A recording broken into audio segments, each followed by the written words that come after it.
Hey, welcome to my podcast. My name is Dr. Brendan McCarthy. I am the Chief Medical Officer of Protea Medical Center in Tempe, Arizona. Thank you so much for tuning in, and I love being here. So, I listen to podcasts. I do. It's funny, sometimes people don't realize, just because I'm in this space doing podcasts, people would think, oh, you do listen to podcasts. But honestly, for a long time, I didn't. Here and there I do. And the one thing I don't like about podcasts is they have formulas to them where you start off and the first thing they do is hook you into doing this and this. They have like a script they follow. And I purposefully have done my best not to have one. And I realized, I was looking at some of my content in the past, I realized I have that formula where I would always start up and say, hey guys, scroll down and subscribe. I'm not going to say that today, because I don't want you to fast forward the first 5 minutes of this podcast because you're getting past my little spiel. I don't want to load spiel into this anytime, because I think when you do that, you make stuff that's stale. So let me just jump straight into the business of it all. I know that I had just almost finished a series on testosterone replacement therapy in women. I know this. I know that I got a little sidetracked at one point due to lab work because I was getting so many comments and a lot of resistance as to the value of running labs in women. And so I've kind of pulled away from finishing that series on testosterone in women. I want you to know I know that, and I'm going to finish it. I have all the questions that were posted in it. I'm gonna do my Q&A reels next. I promise you it's in my list of things to do, but this has come up and this is important. This is something I feel very strongly about because it's what's right. Spoiler alert here. This whole episode, maybe the next couple of episodes, I'm only going to be sitting here talking about why you deserve lab work and why it's important. I'm going to be pointing out some very uncomfortable things for some providers. I'm going to point out some very uncomfortable things for some influencers. I don't care. I don't care about them. I don't care about them even a little. I only care about you. You. The person I've never met. The person I probably will never meet.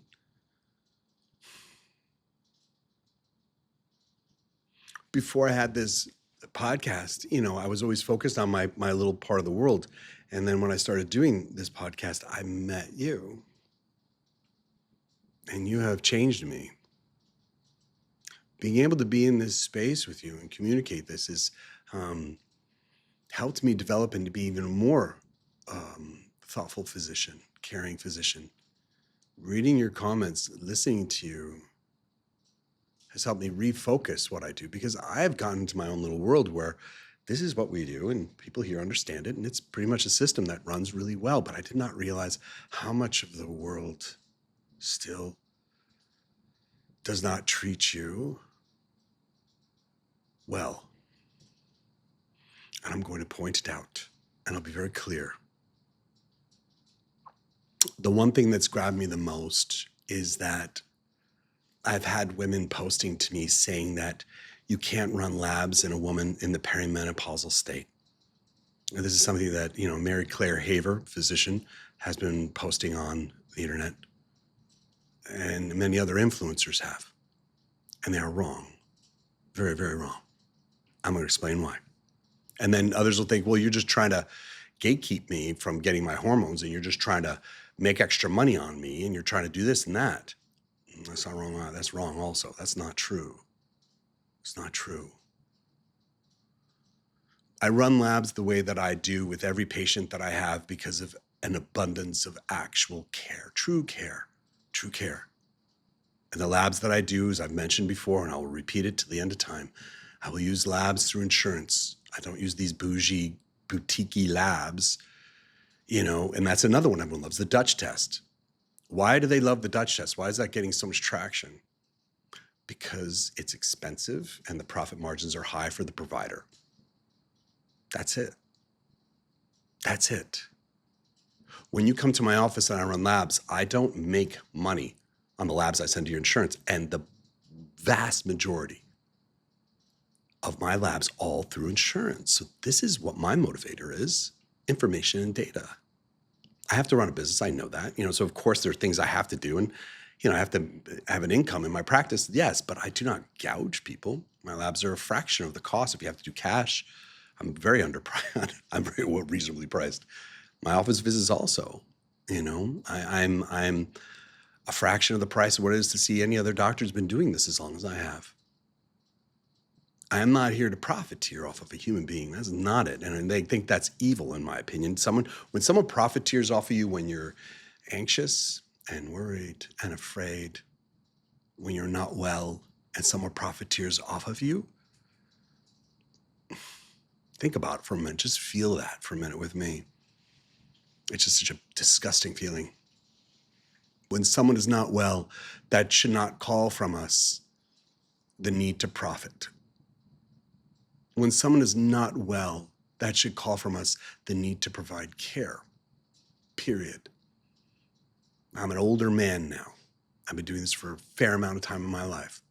And I can tell you, you can make a living, a nice enough living, and you can be very happy with your life, not profiteering off of sick people. I can't believe I'm saying this as if it needs to be said. It seems to need to be said over and over again these days.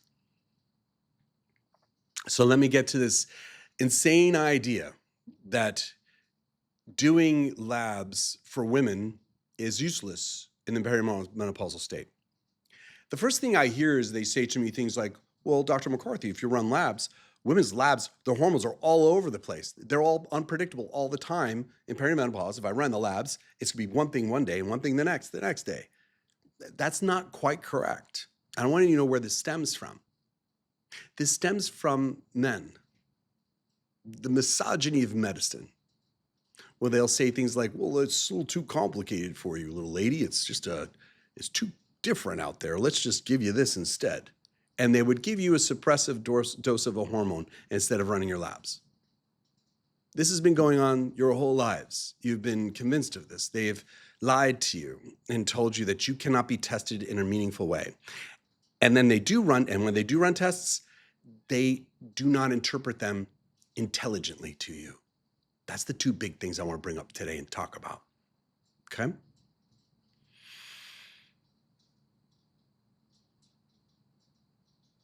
When a doctor has a patient in front of him, a woman, and she's having a hormone imbalance, it is by far easier to write oral contraceptives to suppress her hormones and call it a day. That's incredibly easy to do. Incredibly easy to do. Any monkey can do it. Okay? Any monkey. And then when they do it, do they monitor you and do they make sure that you're not having adverse events from it, like estrone being elevated and causing, increases in thrombin? No, they just say statistically it's not high enough to really worry about. Statistically, not high enough. That means statistically there's enough people that it would be a problem in, that they would be statistical. Okay, so that means there are some people out there who have a problem with it.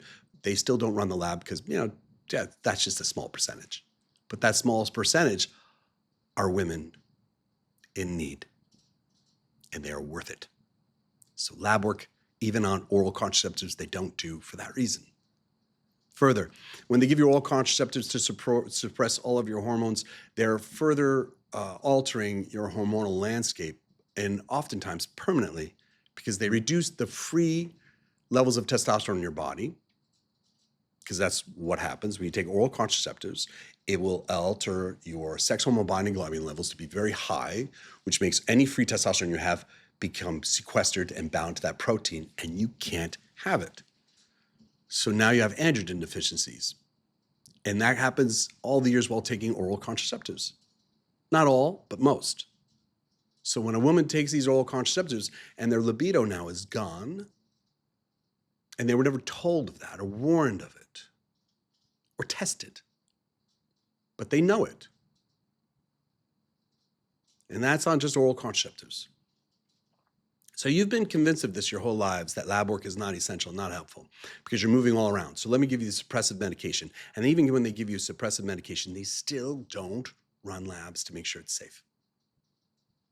Do we really want to listen to them and trust them anymore? Is that the voice you want to bring with you when it comes to your health care as your guide on what's right and wrong? Do you want to listen to that person? Have they ever given you anything of value? Ever?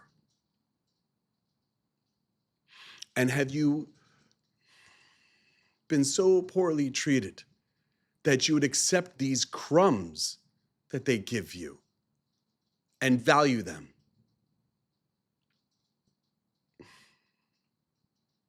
You deserve more. You deserve more. You deserve better.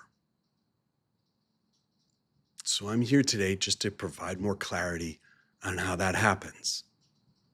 A perimenopausal woman that presents to my clinic, their hormones, yeah, all over the place. Sure, let's use that term. Wild vacillations. Sure. Why? There is a reason why. There's a science behind it. And the old excuses that were given that it's too complicated for you, little lady, I don't think we should allow them to be used any longer. Yes, it's somewhat complicated. Absolutely. It's true. But is it too complicated? No. That's my job as a physician. That's what the word doctor means, is to teach, to educate, so that you can make an educated decision once you have full understanding. It is my job to work hard to give you understanding. It's the job of any physician, any doctor that has ever taken the oath, who uses the title doctor, is a teacher. That's what the word means. That's what we do. And you deserve that. As a woman migrates through her fourth decade of life, that's the time you're going to have diminished ovarian reserve. You're going to have less and less eggs to use, and you have lower and lower levels of ovulation, and you're not going to have the same level of progesterone. True. And that estrogen dominance that you see because you're not ovulating, that estrogen being a little bit high during those times, it could be normal physiologic and sometimes super physiological, has to do with follicle stimulating hormone. Now, that's a lab I run in the first part of your cycle, the very beginning, the first week. We run that usually then. I can run it other times, but that's okay. Let's just think about it like that in the moment of when I usually run it. FSH is going to increase as the more you see that fluctuation in estrogen. So it's going to kind of come up during that time. And that increase in FSH is going to pull up varying levels of follicles, increasing estrogen. It's going to cause these estrogen fluctuations to go high. That is a concern. That is a concern. And I know that there are influencers, again, Dr. Mary Claire Haver, she's very popular. So I'm going to point her out because I do have a problem with this. I do have a problem with the way she treats. I do. It's not that I need to be right. It's just that I need another voice to be out there for you. Because if that's all you're listening to, that's not helping. Because her perspective is just to put you on a patch of estrogen. What does that do? Why would she prescribe that? First, she just rando, just fires it off into you. No lab, no verification. You could be having these perimenopausal symptoms due to thyroid disorder. You could have these due to a number of different things. And she knows this because she's a doctor. She had to take the tests to become a doctor. She had to do continuing education credits because she's a doctor. So she knows a lot of these symptoms in the perimenopausal state need to be evaluated, because the 1% of women that have that problem, or 0.5%, or even 0.1%, those women are someone's mom, someone's sister, someone's wife. They're someone. So we do run those labs. Because what if that's what it is? And we need to know that, and we need to care for that woman. So say she blind fires off that patch onto someone, and say the person is having just perimenopause, there's no thyroid, nothing else happening, just perimenopause. Say she just fires that off on them. Does she run labs to verify what the FSH does in return? No labs. So again, why would estrogen be fluctuating like mad?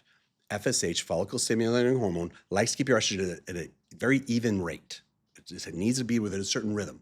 And when it's not following that, FSH goes up because it really needs that estrogen to be right. So it's just going to go up there, it's going to increase, and that increase is going to cause varying levels in the perimenopausal state, varying levels of estrogen, okay? So she's going to give you the patch. And what the patch is going to do is like giving you oral contraceptives, but in a patch this time. Okay. It's going to suppress that FSH down. That's what that does. Why is that bad? Why is that bad? Suppression of FSH also suppresses your androgens. It does not increase sex hormone binding globulin like oral contraceptives do, but it will suppress your testosterone. Did you know that? Did they tell you that? Did they run the test for that? Do they verify where your FSH is? No, she just gives it to you. Just gives it to you. What if she allows it? What if she gives you the patch, you put the patch on, okay? And your FSH is suppressed down enough to stop a lot of those symptoms, but it's not fully brought down enough. See, the FSH, you don't want to be too high, you don't want to be too low. If FSH goes too high, that does increase the way your body deposits fat.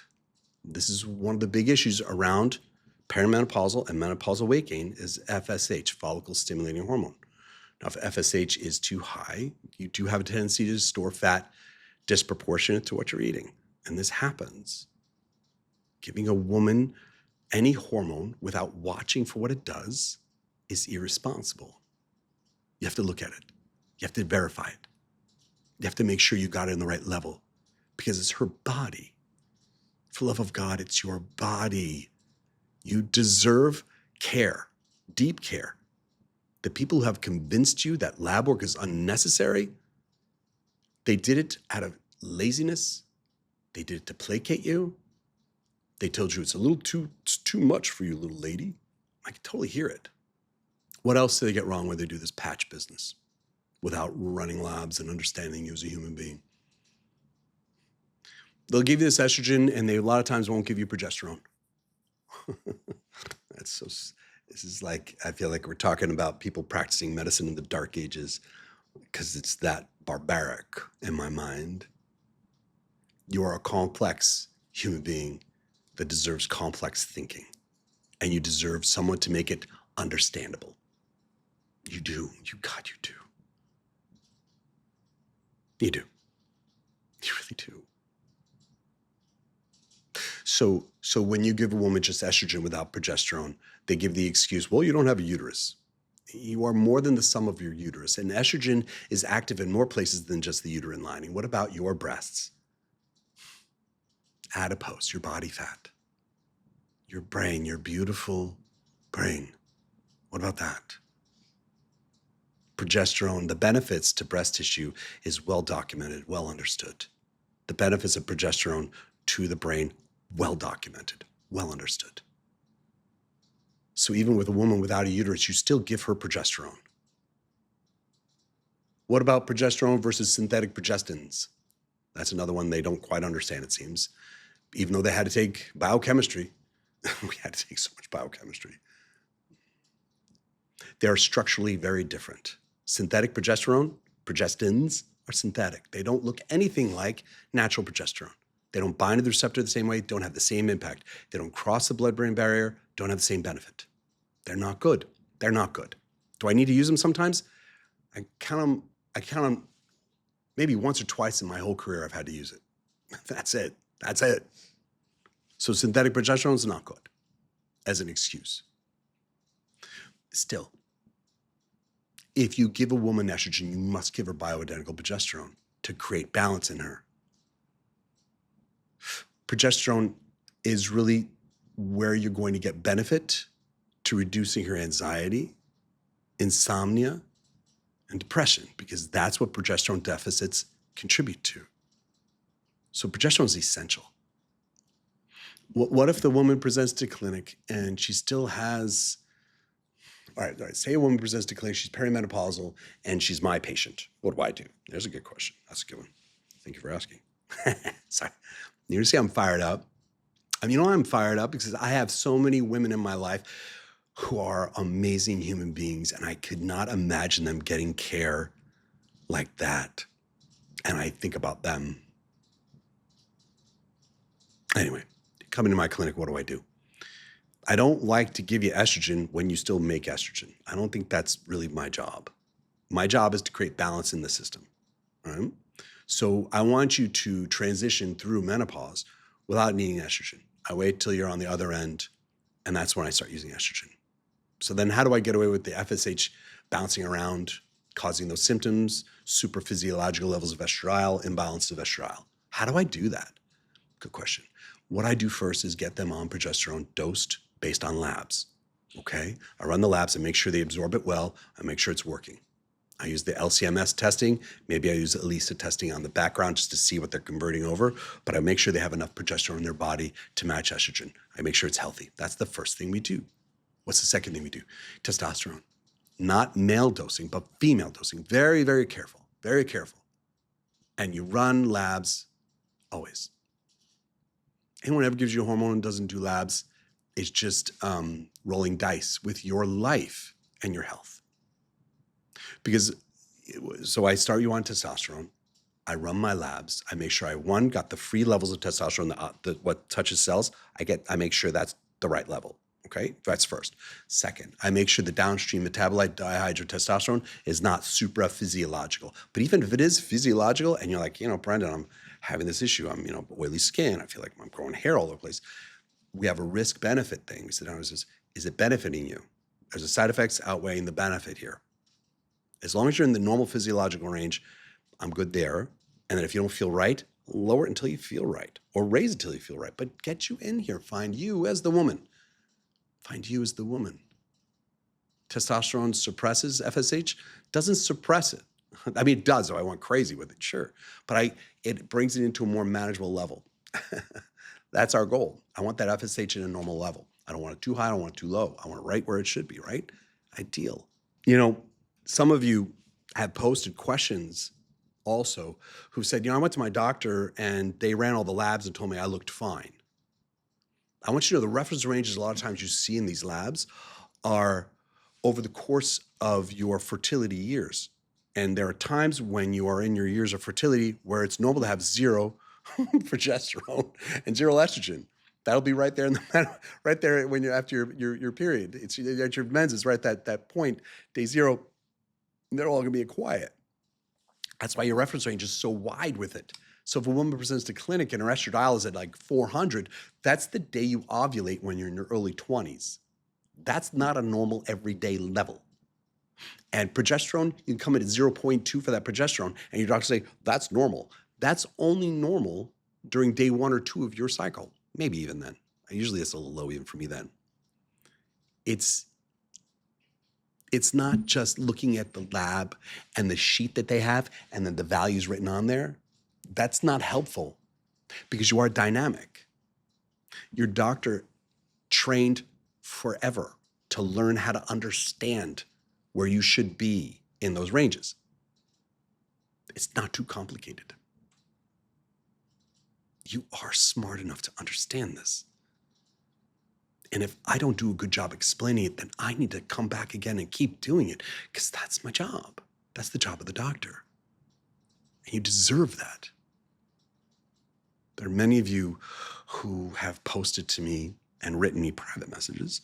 I don't always read my messages. I know I'm not good at that. But you write me things that you're saying, labs, I'm just trying to, hold back your care. No, I want to give you good care. Because that's what we're here to do. So why is it that these influencers, these people that you hear all over the internet, these care providers that you see popping up all over the place in these little businesses and these little spas, why is it that you hear them not adopting what I'm saying with lab work and complete care the way I say it? Let me start with this. There's that Maya Angelou quote, and I love this. My wife was an English literature major. I'm not laughing because she's an English literature major. No, because she got a master's degree in post-colonial feminism in Pacific literature. I know. My wife's wicked smart. But she told me about Maya Angelou. But the reason why I laugh is because my wife she's a nutritionist and she runs a yoga movement studio here. And she was a professor for a bit But now she does this for a career, so she's highly educated in the literature field. But she has a different. She changed her careers mid-flight, and she loves this what she does. I love working with my wife. Anyway, she taught me this quote, and she introduced me to Maya Angelou. And it's, do the best you can until you know better. And then when you know better, do better. And that's been how I practice medicine. So why is it that these other providers have not adopted that? When you go down a road and your goal is to always be right, you want to attack or shut down anything that's not consistent with you being right. And that is not science, and that's not medicine, and that is not care. When you know that what you're doing is not right, you have to stop. Because if you know it's better not to do it this way, and you should be doing it this way, but you keep doing it this way, then the question is, then why? Why did you keep going that way? And I'll explain it to you right now very clearly. It's much more profitable for me as a business person to have you come in my office, slap a patch on you, and send you out the door without a lab. I'll bill you $800, $900 a visit. That's what they're doing these days, it seems.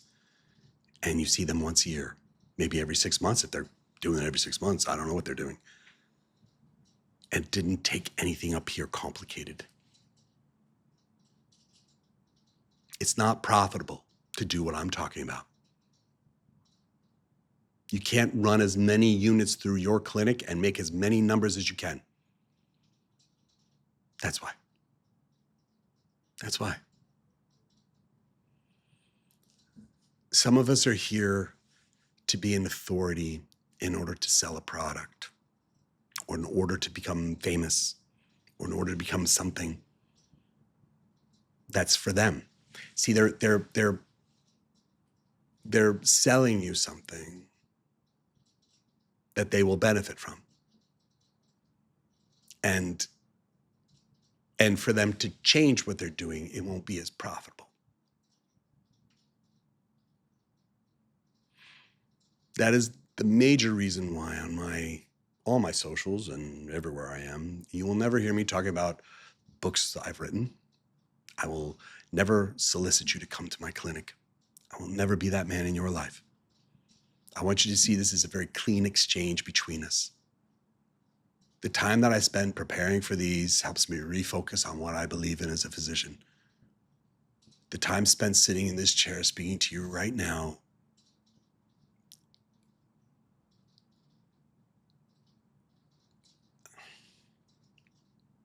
it's like my daughter doing art for the sake of art, because she wants to. It's when it's your calling, there's something that works through you. And you do it because it makes you a better person for yourself. And you feel that. And this is why I practice medicine. I am a more fulfilled human being for doing this. I don't need to be right. I never did. I'm so happy to learn new things and turn around and say, hey guys, I used to think it was this. Now we understand this because of research. Here's one. I used to think estradiol was good to have men, like 40 to 60 in their labs because it was beneficial for bone density, for tendons, and for cholesterol. Yeah, it's not good for the prostate. More and more research showing up it's better to have it lower. So I'm turning around and changing my whole approach to that for all of my male patients, because once you know better, you do better. I don't fight it. I don't fight it. I didn't come into this space to be right. I came into the space to do art for the sake of art, to play music for the same sake of playing music, to practice medicine because it is that fulfilling to me. And I hope you see that. I really do. Thank you so much for tuning in. If you like what I'm doing here, press like. If you think it'll benefit for someone, share it with them. If you think this material is beneficial to you, subscribe, If you don't like something, send me a comment. Instagram's best for me, I know. I'm still working on trying to get better on my YouTube, but I'm a dad. I'm a doctor. I'm a business owner. I'm I'm a guy, he's got a lot going on, and I try to do my best to keep up with this because this is something that matters to me. So I will get better at my YouTube responding, I promise. So, all right. Thank you so much for tuning into my podcast. I'll see you at the next episode.